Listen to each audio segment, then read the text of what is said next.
Hello?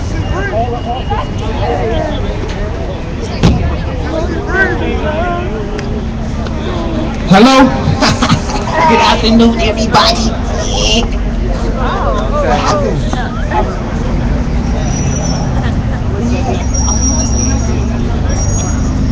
Hey now, if you guys are chatting, I missed a lot of it because it was too bright. So I don't know what you said. Hi, Lucille. So yeah, I missed a lot of the chat, so I don't know what was said.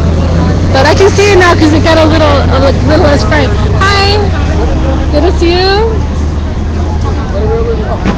It suddenly got Ma'am, cold. she said me It got do cold what she real said quick. to do. She's my Yeah. boss. I gotta listen to her. It's all hot and cold today. It's a weird weather. They It's told going back me and forth. to introduce the real Rick Ross. So y'all put your hands together. The real Rick Ross gonna take the mic. Huh? The Rick Ross. The real, the original, the number one. That's what they took. They said he coming right now. Here he come.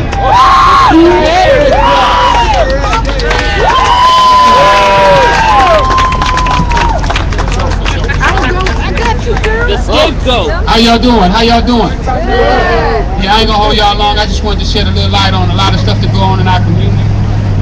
And a lot of stuff is the government portraying situations that's not really situations so they can go and change laws to incarcerate us. See, it's a lot of people that make a lot of money off of keeping us in prison. I don't know if you know, but it costs the taxpayers $45,000 a year per inmate to keep a person in prison. That's money.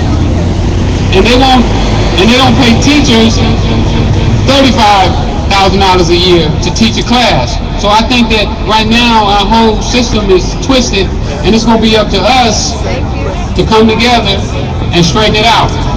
And that's what I'm doing right now with my life. I'm dedicating my life to changing these laws that's not right. I don't think that we should be incarcerating people for victimless crimes and non-violent crimes. I had a life sentence for selling drugs. Never shot anybody, never beat anybody up, whooped anybody, but for selling drugs. And then when I go to jail, I find out that it was the government allowing the same drugs to be brought into our community. So it makes me think, what's going on here? Do we really want to stop drugs, or are we really just going along and getting paid? Well, I found out that our politicians are going along and they're getting paid. And it's up to us to stand up and stop this.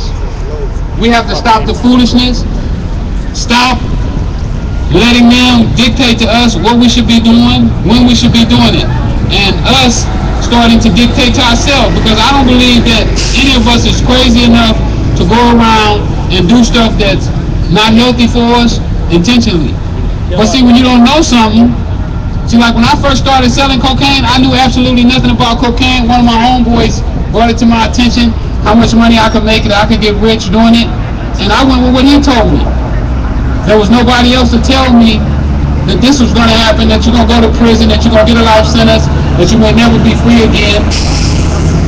So what I believe right now is that we need to educate not only ourselves, but also our community.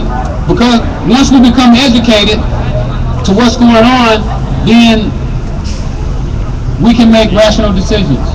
But when you're making decisions and you don't have all the information, you can't make no decision.